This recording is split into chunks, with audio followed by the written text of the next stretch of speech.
You're with Karen. This is Accentuate the Positive, as you know. And I have the most delicious person on the phone with me. She's in the States. Her name is Julie Genovese, and I saw her online. In fact, she contacted us on our Facebook page, and she is a gal with a message. She's written an incredible book called Nothing Short of Joy. Hello, Julie. How are you? Hello, Karen. I'm so happy to be talking to you across the world. I know you're in New York State, or New Jersey, you said? Well, I'm actually in New Jersey, but I am only 40 miles or so from New York City, so I'm sort of a suburb of New York. Now, darling, you are just one of the most beautifully delicious, uplifting, gorgeous people. I saw you when you contacted me and you said, I love the show and everything. I went and had a look at you on YouTube. And I played one of your interviews a couple of weeks ago on the show where you were interviewed by an American television program.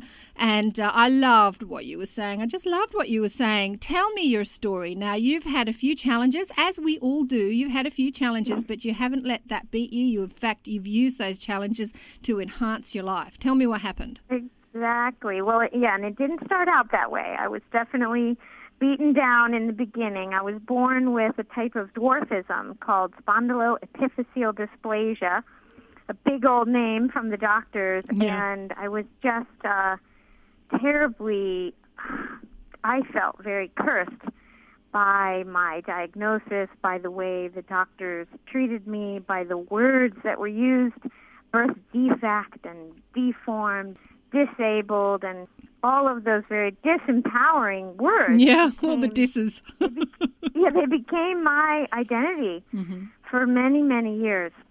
But because I was so deeply affected by that, and it wasn't my truth, I think that's what really caused me. It was like a catapult to help me ask better questions. Is this really who I am? Is this what life's about? And because of that, when I think I was 23, I found this little bookstore full of books on personal growth and spirituality and new ways of thinking. And the common theme was your joy is not going to be based on your circumstances, whether you're born into them or you run into them. It's going to be based on your own response, and we can change our response. So that was the beginning. That's 25 years ago. I'm still working at it. Look, so am I. It's a progress. It's a process, and we're all in process. Absolutely, absolutely. Look, one of my best friends in the world, she's since transitioned, but she was born thalidomide affected. Do you remember in the 60s? The babies were born. There was a drug for mothers for morning sickness, and the mothers took it. And so she was born deformed. She had no thumbs. She had one short. Her right arm was very short. But what was happening with her was she had a lot of internal defects, and so she was sick most of her life. She died at 40. The doctor said she wouldn't live to 4. So she did really well. And she and I were on this spiritual joy journey together too. And I have to say, with her circumstances and her sickness, she had moments of bliss and joy and loving her life and loving that she came in like this, that she came in with this problem and deformed it, that she was different to everyone else. And then she had moments where she didn't. So she was on this constant emotional roller coaster ride. This is great. This isn't great. This is great. This isn't great. And I have to say, I came in with everything attached, but we're still on a roller coaster ride. We're still. It's an emotional roller coaster ride, and we wouldn't have it any other way, would we, Julie? That's exactly it. It really is the handicap of being human is the one that we all share. And the different ways that we're handicapped, some are visible, some are invisible, and sometimes the visible ones actually are a great catalyst, as it sounds like they were for your friend, to yes, definitely. Explore what are these choices that we have, and how powerful are we to overcome the things that we've chosen or that we maybe feel we didn't choose, but in any case, it is this grand adventure, and it sometimes feels like we're just absolutely blindfolded, and then other times I feel so lifted up and inspired by my challenges. Exactly. The grand adventure. And as you say, it catapults you into the grand adventure of who am I exactly and what is possible for me. Okay, I might have physical limitations, but what else is possible for me? And like Einstein said, our mind can go anywhere. We have no limitation of the mind. We might have physical limitation, but our mind can take us anywhere. As they say, what you can perceive, you can achieve. So tell me how you've done that in your life, because I know one of your biggest fans is your husband. He says you're an amazing woman. So how have you let seeming limitations, how have you overcome those and achieved the things that you want? Well, I found that little bookstore in Boston, and I was, I think, so desperate that I was open to new ideas and new perspective on things. And these authors spoke like a whole new language for me.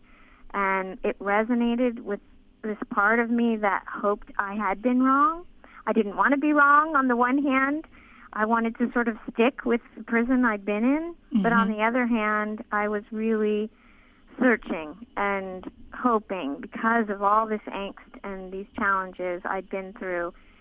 And the books then led me to listening to tapes, for instance, when I was in the car. If this program had been around back then, I would have been looking for more of this type of program to, accentuate the positive and start to see that that's actually a pragmatic approach. It's like a new habit to be listening to a different way, a new perspective. And the more I did it, the more authors I read, the more books I read, the more tapes I listened to, then I found people who were thinking along those same lines. So I was getting reinforcement from the universe to say that this is the path that you're now on. How do you feel about it? And of course it was feeling better and better, more and more free. I love that you said habit, because it really becomes a habit. We get into the habit of being negative, of focusing on the negative, on what's wrong in our life. And then the television, our media doesn't help. It presents us with what else can go wrong, what to be afraid of, what to look out for. And then, of course, the other message is that, as you said before, that to find love you have to be a supermodel, and that people that are people that are beautiful and gorgeous are the only ones that fall in love, like the people in the movies. Look, I loved what you said before. You thought that no one would love you. Yeah, that was a really big part of my journey and part of, I think, what my soul came here to learn. We all have different things, but for me, it was about that partnership that I was so afraid of, because our world, our media does focus on image, and particularly, I think, for women.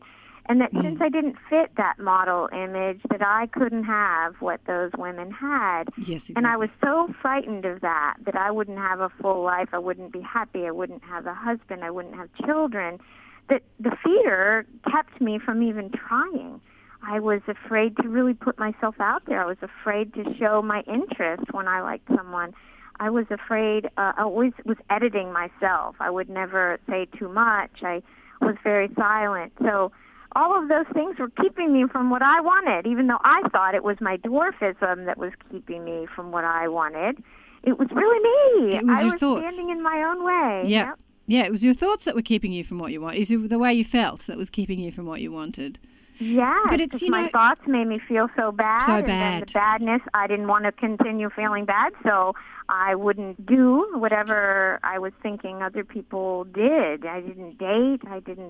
I was just really a hermit for many, many years. Really? It's so interesting that you say that, because, there are beautiful young women out there, beautiful in every way, and they feel as unworthy. They feel as deformed in many ways. They feel as unworthy as love as anyone with either a deformity or an illness or a problem. It's crazy, isn't it? It's crazy that anyone, anywhere in the world should feel unworthy about anything, because I know the universe adores all of us.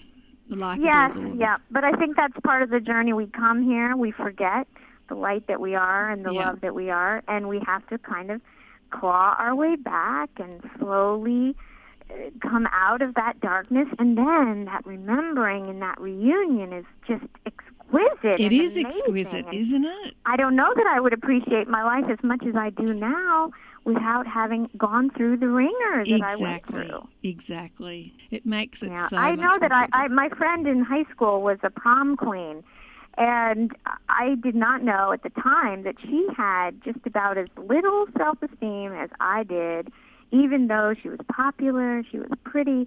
But inside of her were all those questions that all teenagers have and maybe all children have and many adults that, well, do they love me for how I look? Or do they really know who I am? Do I know who I am? And is that part of me lovable? So sometimes that external beauty makes it just as confusing as someone like me who doesn't fit into the mold.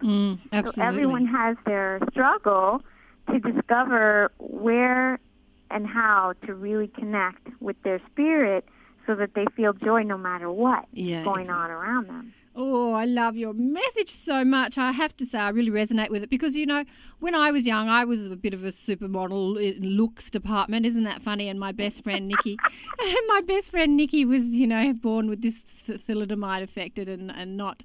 Actually, her face was beautiful. She had the most beautiful face, but of course she had some deformities with her body, both internally and externally. And I guess she used to look at me and think I had everything, but I, like your best friend, was very insecure.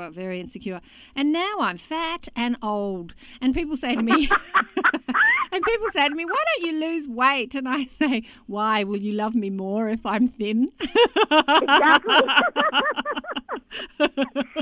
If I'm thin and beautiful, will you love me more? We all have, I think, different ways of testing where is love. Is love in us when we are heavier? Is it in us when we're short, when we're poor, when we're not? You know, we're experiencing all those different arenas to see that just love is what we are. It's not what we get because of the things we have or don't have. Yeah, exactly. Love is what we are. You so resonate with my message and I with yours, I suppose. But it's so lovely to talk to a kindred spirit. Oh, I agree. On the other side of the world.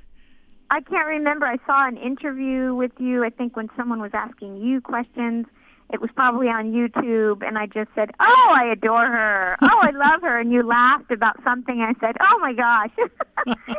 And then I think I must have posted on your page. You wrote this beautiful tribute to Jerry Hicks, I completely love Esther and Jerry, so I responded to that because I had been struck by his transition as well, and I didn't realize that other people were feeling anger about it, or they were feeling dismayed and disheartened, and I hadn't felt that. I guess I'd felt for Esther.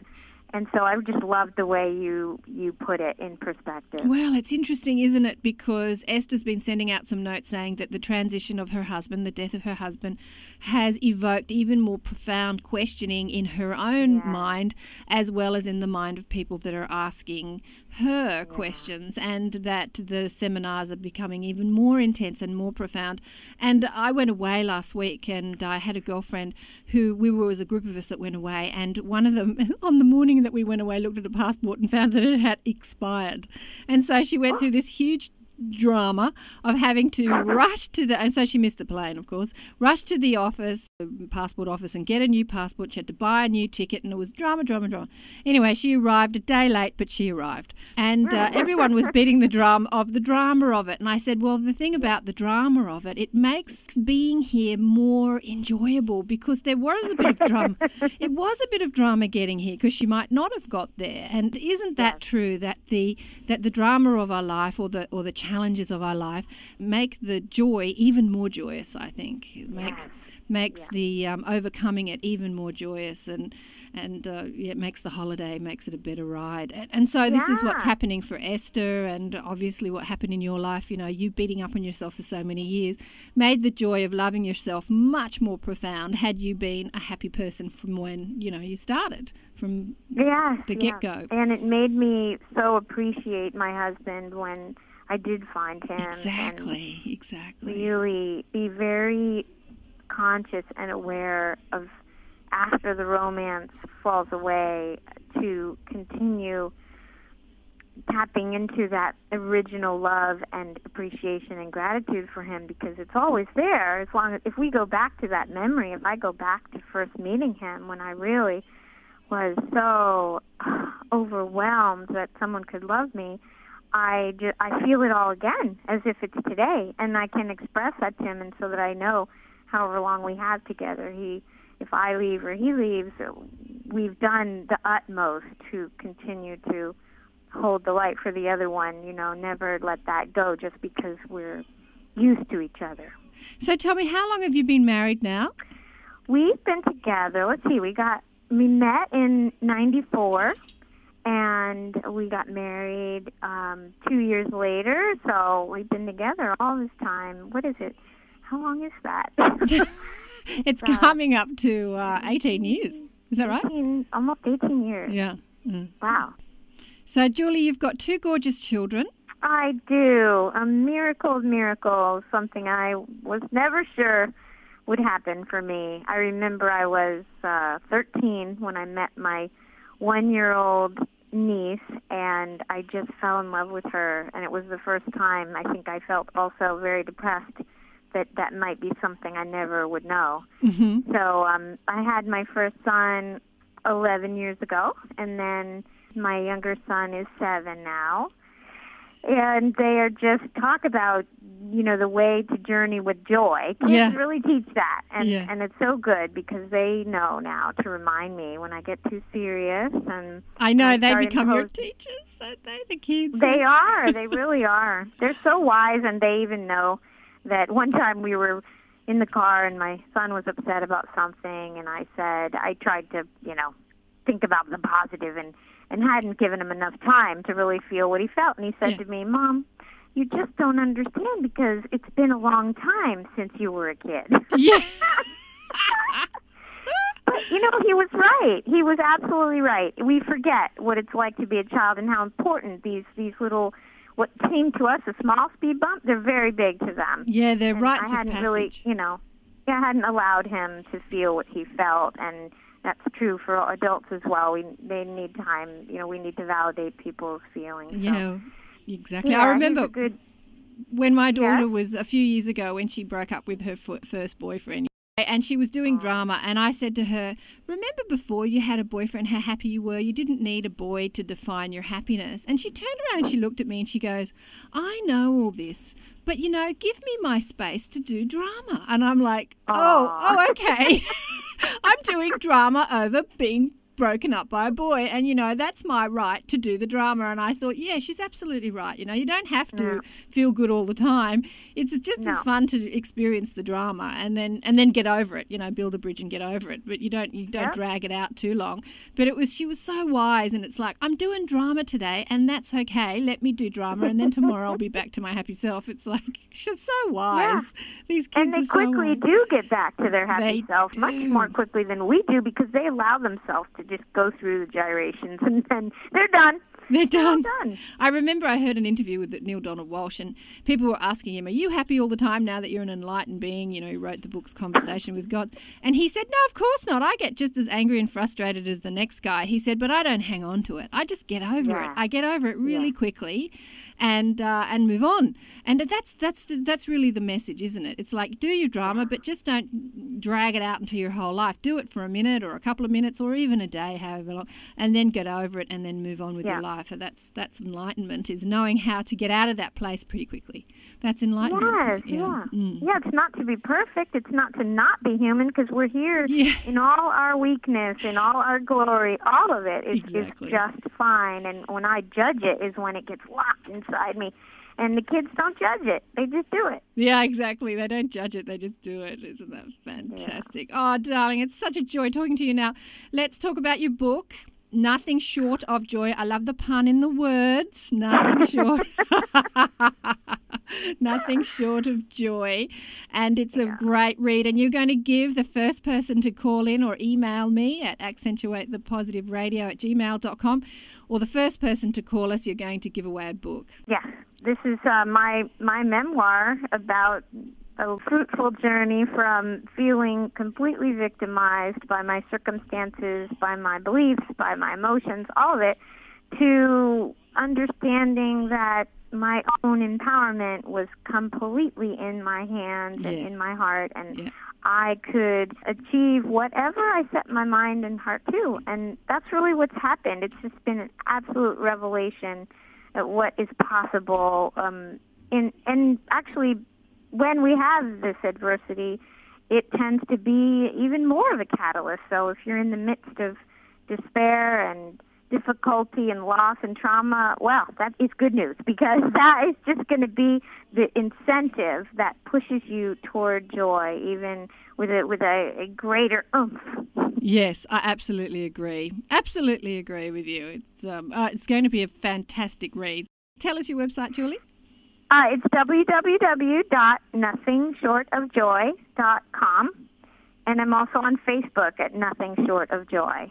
Fantastic.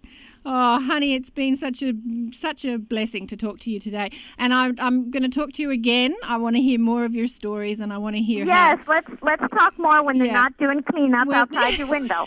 No, when they're not banging around outside the studio. Oh, good. Well, this is good news. This is why it happened, so I get to talk to you again. Yeah, exactly.